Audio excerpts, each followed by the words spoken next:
Youth Congress അധ്യക്ഷ സ്ഥാനത്തെ ചൊല്ലി തർക്കവും ചേരിപ്പോരും. ദേശീയ നേതാക്കൾ ഇടപെട്ടിട്ടും പരിഹാരമാകുന്നില്ല. അധ്യക്ഷനെ നിയമിക്കാത്തതിൽ നേതാക്കൾ അതൃപ്തരാണെന്നാണ് സൂചന. ഭാരവാഹി ഇല്ലാത്തതിനാൽ വയനാട് ഫണ്ടിലും അനിശ്ചിതത്വം തുടരുകയാണ്. വിവരങ്ങളുമായി നൃപൻ ചക്രവർത്തി ചേരുകയാണ്. നൃപൻ, കോൺഗ്രസ് ചെന്നുപെട്ടിരിക്കുന്നത് രാഹുൽ മാങ്കൂട്ടത്തിൽ എന്ന് പറയുന്ന കെണിയിലാണ്. ആ കെണി അതിങ്ങനെ തുടരുക തന്നെയാണ്. രാഹുൽ മാങ്കൂട്ടത്തിൽ ഉയർത്തിവിട്ടത് കേരളത്തിലെ കോൺഗ്രസിനെ, UDF-നെ പ്രതിരോധത്തിലാക്കുന്നു, പ്രതിസന്ധിയിലാക്കുന്നു. അതിന് പിന്നാലെയാണ് യൂത്ത് കോൺഗ്രസ് എന്ന് പറയുന്ന സംഘടനയുടെ അധ്യക്ഷ സ്ഥാനത്തേക്ക് ആര് വരണം എന്നത് സംബന്ധിച്ച വല്ലാത്ത തർക്കം തുടരുകയും ചെയ്യുന്നു. ഒരുപക്ഷേ AICC-ക്ക് പോലും പരിഹരിക്കാൻ കഴിയാത്ത തരത്തിലേക്ക് കാര്യങ്ങൾ മാറുകയാണോ? എന്താണ് കൂട്ടിച്ചേർക്കാനാകുന്നത്? തീർച്ചയായും സിജു, രാഹുൽ മാങ്കൂട്ടത്തിൽ പദവി രാജിവച്ചിട്ടും ആ പദവിയിലേക്ക് പുതിയ പ്രസിഡന്റിനെ യൂത്ത് കോൺഗ്രസിൻ്റെ ദേശീയ നേതൃത്വത്തിന് തീരുമാനിക്കാനാകുന്നില്ല. അതിൽ പലതരത്തിലുള്ള പ്രശ്നങ്ങളുണ്ട്. അത് ആ ഗ്രൂപ്പുകൾ തമ്മിലുള്ള സമവാക്യവും അവർ തമ്മിലുള്ള അവകാശവാദവും വടംവലിയും ചേരിപ്പൂരും ഒക്കെ തന്നെയാണ്. കാരണം യൂത്ത് കോൺഗ്രസിൻ്റെ ഭരണഘടന പ്രകാരം മത്സരം നടന്നാൽ ഒന്നാമത് വരുന്നയാൾ പ്രസിഡന്റാകുന്നു, രണ്ടാമത്തെയാൾ വൈസ് പ്രസിഡന്റ് ആകുന്നു. അതാണ് ആ ഒരു രീതി. അങ്ങനെ പ്രസിഡന്റ് പദവി ഒഴിഞ്ഞാൽ വൈസ് പ്രസിഡന്റ്, രണ്ടാമത് വോട്ട് ലഭിച്ച ആൾ വൈസ് പ്രസിഡന്റ് ആകുന്നു. അയാൾ ഇപ്പോൾ നിലവിൽ അബിൻ വർക്കിയാണ്. അബിൻ വർക്കിയെ ഭാരവാഹിയാക്കണം എന്നതാണ് ഒരു വിഭാഗം നേതാക്കൾ പറയുന്നത്. ഇതിന് പ്രധാനമായും ഈ ഒരു അവകാശവാദത്തിന് പിന്നിൽ ശക്തമായ വാദം മുന്നോട്ട് വയ്ക്കുന്നത് AICC വർക്കിംഗ് കമ്മിറ്റി അംഗം കൂടിയായിട്ടുള്ള രമേശ് ചെന്നിത്തല അബിൻ വർക്കിക്കായി വാദം മുന്നോട്ട് വയ്ക്കുന്നുണ്ട്. ഒപ്പം തന്നെ വിഭാഗം വർഷങ്ങളായി, ഏകദേശം ഉമ്മൻചാണ്ടിയുടെ പ്രതാപകാലം മുതൽ തുടർച്ചയായി യൂത്ത് കോൺഗ്രസിൻ്റെ സംസ്ഥാന അധ്യക്ഷ പദവി വിഭാഗമാണ് കൈയാളുന്നത്. നിലവിൽ രാഹുൽ മാങ്കൂട്ടത്തിലായിരുന്നു വിഭാഗത്തിൻ്റെ സ്ഥാനാർത്ഥിയായി ഷാഫി പറമ്പിൽ കൊണ്ടുവന്നതെങ്കിലും അത് വിഭാഗത്തിലെ എല്ലാ നേതാക്കളും അംഗീകരിച്ചിരുന്ന ഒരു നേതാവായിരുന്നില്ല. പക്ഷേ വിഭാഗത്തിൻ്റെ പറ്റിലാണ് രാഹുൽ മാങ്കൂട്ടത്തിൽ ഈ യൂത്ത് കോൺഗ്രസിൻ്റെ സംസ്ഥാന അധ്യക്ഷനാകുന്നത്. ആ പദവിയിലേക്ക് വിഭാഗത്തിൻ്റെ നേതാവിനെ തന്നെ പരിഗണിക്കണമെന്ന അവകാശവാദം വിഭാഗം മുന്നോട്ട് വയ്ക്കുന്നുണ്ട്. അവിടെയാണ് KSU-വിൻ്റെ മുൻ സംസ്ഥാന പ്രസിഡന്റ് KM അഭിജിത്തിൻ്റെ പേര് പരിഗണിക്കുന്നത്. മറ്റൊരു പേര് ബിനു ചുള്ളിയിലാണ്. ബിനു ചുള്ളിയിൽ KC വിഭാഗത്തിൻ്റെ നേതാവാണ്, ഇപ്പോൾ യൂത്ത് കോൺഗ്രസിൻ്റെ ദേശീയ സെക്രട്ടറിയാണ്. ഇവർ മൂന്നുപേരുമാണ് അവസാന ചുരുക്കപ്പട്ടിയിലുള്ളത്. മറ്റൊരു സംസ്ഥാന വൈസ് പ്രസിഡന്റ് OJ അനീഷ്, ഒപ്പം തന്നെ OJ ജനീഷ്, ഒപ്പം തന്നെ മറ്റൊരാൾ എന്ന് പറയുന്നത് കോഴിക്കോട് യൂത്ത് കോൺഗ്രസിൻ്റെ ജില്ലാ പ്രസിഡന്റായ ദുൽഫിക്കൽ.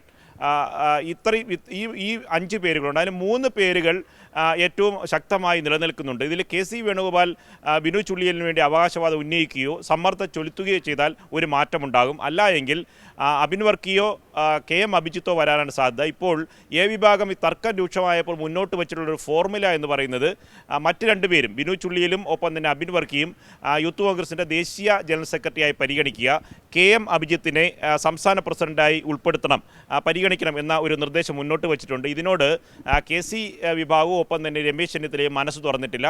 തർക്ക രൂക്ഷമാണ്. ഇതിൽ ഏറ്റവും പ്രധാനപ്പെട്ട ഒരു കാര്യമെന്ന് പറയുന്നത് യൂത്ത് കോൺഗ്രസിൻ്റെ വയനാട് ചൂരൽമല ദുരന്തവുമായി ബന്ധപ്പെട്ട് പിരിച്ചെടുത്ത തുകയെ സംബന്ധിച്ച് അവ്യക്തതയുണ്ട്. 88 ലക്ഷം രൂപയാണ് പിരിഞ്ഞു കിട്ടിയതെന്ന് യൂത്ത് കോൺഗ്രസിൻ്റെ അന്നത്തെ സംസ്ഥാന പ്രസിഡന്റ് രാഹുൽ മാങ്കൂട്ടത്തിൽ തന്നെ വാർത്താ സമ്മേളനത്തിൽ പറയുന്നു. 30 വീടുകളാണ് ഏറ്റിരുന്നത്. വീടിൻ്റെ ഭൂമി കണ്ടെത്തിയിട്ടില്ല, പണം തികഞ്ഞിട്ടില്ല, പിരിച്ച പണം എവിടെ പോയിട്ടുണ്ട് എന്ന കാര്യത്തിൽ വ്യക്തതയില്ല. ഈ ഒരു ആശയക്കുഴപ്പവും അവ്യക്തയും തുടരുമ്പോഴാണ് സംസ്ഥാന പ്രസിഡന്റ് ഇല്ലാത്ത അവസ്ഥയുള്ളത്. അപ്പോൾ ഈ കണക്കുകൾ ആര് പറയും, ആര് പിരിച്ചെടുക്കും, ആര് വീടുകൾ വെച്ച് നൽകും എന്ന തരത്തിലുള്ള ആശയക്കുഴപ്പവും തുടരുന്നുണ്ട്. ദേശീയ നേതാക്കൾ തിരുവനന്തപുരത്ത് തന്നെ അവരുടെ ദേശീയ ജനറൽ സെക്രട്ടറിയും ഒക്കെ ഉണ്ട്. യൂത്ത് കോൺഗ്രസിൻ്റെ പല നേതാക്കളുമായി ആശയവിനിമയം തുടരുകയാണ്. പക്ഷേ അന്തിമമായി ഒരു പേരിലെത്താൻ ഇതുവരെ സാധിച്ചിട്ടില്ല എന്നതാണ് ഇക്കാര്യത്തിൽ AICC നേതൃത്വത്തിനും അതൃപ്തിയുണ്ട്.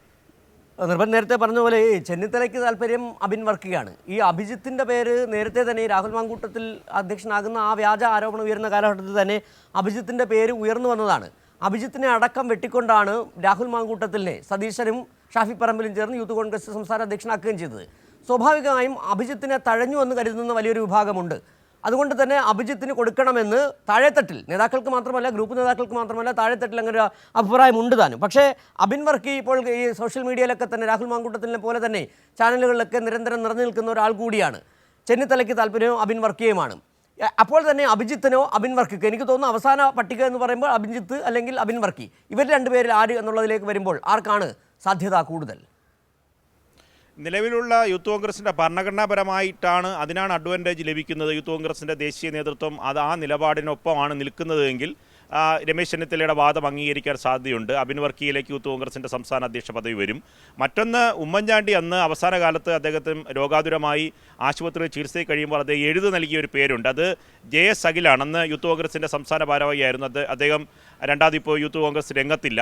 രണ്ടാമത് KSUവിൻ്റെ സംസ്ഥാന ഭാരവാഹിയായിരുന്ന KM അഭിജിത്ത്, അദ്ദേഹത്തിന് തുടർച്ചയായി ഇപ്പോൾ മറ്റ് ഭാരവാഹിത്വമൊന്നുമില്ല. ദേശീയ സെക്രട്ടറിയായി ബിനു ചുള്ളിയനെ പരിഗണിച്ചപ്പോൾ അവിടെ അഭിജിത്തിനെ പരിഗണിക്കുമെന്ന് പറഞ്ഞിരുന്നു. പക്ഷേ അദ്ദേഹത്തെ തഴയുകയാണ് ചെയ്തത്. അതുകൊണ്ട് അഭിജിത്തിന് ഈ ഗ്രൂപ്പ് നേതാക്കൾ വിഭാഗത്തിൻ്റെ ഏകദേശം വരുന്ന ഭൂരിപക്ഷം നേതാക്കളും അഭിജിത്തിൻ്റെ പേരാണ് മുന്നോട്ട് വയ്ക്കുന്നത്. അങ്ങനെ ഗ്രൂപ്പിനെ തന്നെ നൽകാൻ തീരുമാനിച്ചാൽ അഭിജിത്ത് വരും. അല്ല മറിച്ച് ഒരു തീരുമാനത്തിലേക്ക് പോവുകയാണെങ്കിൽ KC, അതാണ് ഞാൻ നേരത്തെ പറഞ്ഞത്, KC വേണുഗോപാൽ ഇക്കാര്യത്തിൽ എന്ത് നിലപാട് സ്വീകരിക്കുന്നു? കാരണം ഇപ്പോൾ തുടർച്ചയായി യൂത്ത് കോൺഗ്രസിൻ്റെ സംസ്ഥാന അധ്യക്ഷ പദവിയിൽ നിന്ന് രാഹുൽ മാങ്കൂട്ടത്തിൽ പോകുന്നതും അതുമായി ബന്ധപ്പെട്ട വിവാദങ്ങളിലൊക്കെ ശക്തമായ നിലപാട് എടുത്തൊരു നേതാവ് രമേശ് ചെന്നിത്തലയാണ്. ആദ്യമായി രാഹുൽ മാങ്കൂട്ടത്തിനെ തള്ളിപ്പറയുന്നത് രമേശ് ചെന്നിത്തലയുടെ പ്രസ്താവനയാണ്. അതിനുശേഷമാണ് VD സതീശൻ മാധ്യമങ്ങളെ കാണുന്നത് തന്നെ. അതിനൊപ്പം തന്നെ രമേശിനൊപ്പം നല്ല ലേസൺ ഇപ്പോൾ KC വേണുഗോപാലും അവർ രണ്ടുപേരും ഒരുമിച്ച് കാര്യങ്ങൾ ചർച്ച ചെയ്ത് മുന്നോട്ട് പോകുന്ന ഒരു അവസ്ഥ ഇപ്പോൾ കോൺഗ്രസിനകത്തുണ്ട്. അങ്ങനെ പരിഗണിക്കുകയാണെങ്കിൽ അവിടെ ഒരു സെറ്റിൽമെൻറ്റ് ഉണ്ടായി അങ്ങനെ കാര്യങ്ങൾ തീരുമാനിക്കാനുള്ള സാധ്യതയുണ്ട്. പക്ഷേ യൂത്ത് കോൺഗ്രസിൽ അബിൻ വർക്കി വരികയാണെങ്കിൽ മറുവിഭാഗം പ്രത്യേകിച്ച് ശക്തമായ എതിർപ്പ് യൂത്ത് കോൺഗ്രസിനുള്ളിലുണ്ട്. അവരുടെ വാട്സപ്പ് ഗ്രൂപ്പിലൊക്കെ തന്നെ അബിൻ വർക്കിക്കെതിരെ ശക്തമായ അഭിപ്രായ പ്രകടനങ്ങളൊക്കെ ഉണ്ടായിരുന്നു. അത് രാഹുൽ മാങ്കൂട്ടത്തിൻ്റെ പിന്നിൽ നിന്ന് അദ്ദേഹത്തെ ഈ സംഘടനയിൽ നിന്ന് പുറത്തു ചാടിക്കുന്നതിൽ നിർണായകമായ പങ്ക് വഹിച്ചത് അബിൻ വർക്കിയാണെന്ന തരത്തിലുള്ള പ്രചരണമൊക്കെ തന്നെയുണ്ട്. അതുകൊണ്ട് അങ്ങനെ വരികയാണെങ്കിൽ സ്വാഭാവികമായ ഒരു നടപടിക്രമങ്ങളിലേക്ക് പോകാൻ സാധ്യതയില്ല, വലിയ പൊട്ടിത്തെറിയിലേക്ക് പോകാനുള്ള സാധ്യതയുമുണ്ട്. സിജു. ശരി, നൃപൻ ചക്രവർത്തിയാണ് തിരുവനന്തപുരത്തു നിന്നുള്ള വിവരങ്ങൾ നൽകിയത്. യൂത്ത് കോൺഗ്രസ് അധ്യക്ഷൻ ആരാകണമെന്ന് സംബന്ധിച്ച വലിയ തർക്കം വടംവലി ഇപ്പോഴും തുടരുകയാണ്. ദേശീയ നേതൃത്വം ഇടപെട്ടിട്ടും തീരുമാനമാകുന്നില്ല എന്നുള്ള വിവരങ്ങൾ കൂടിയാണ് പുറത്തു വരുന്നത്. അബിൻ വർക്കിയുടെയും അഭിജിത്തിൻ്റെയും പേരുകളാണ് ഇപ്പോൾ നിലവിൽ ഉള്ളത്.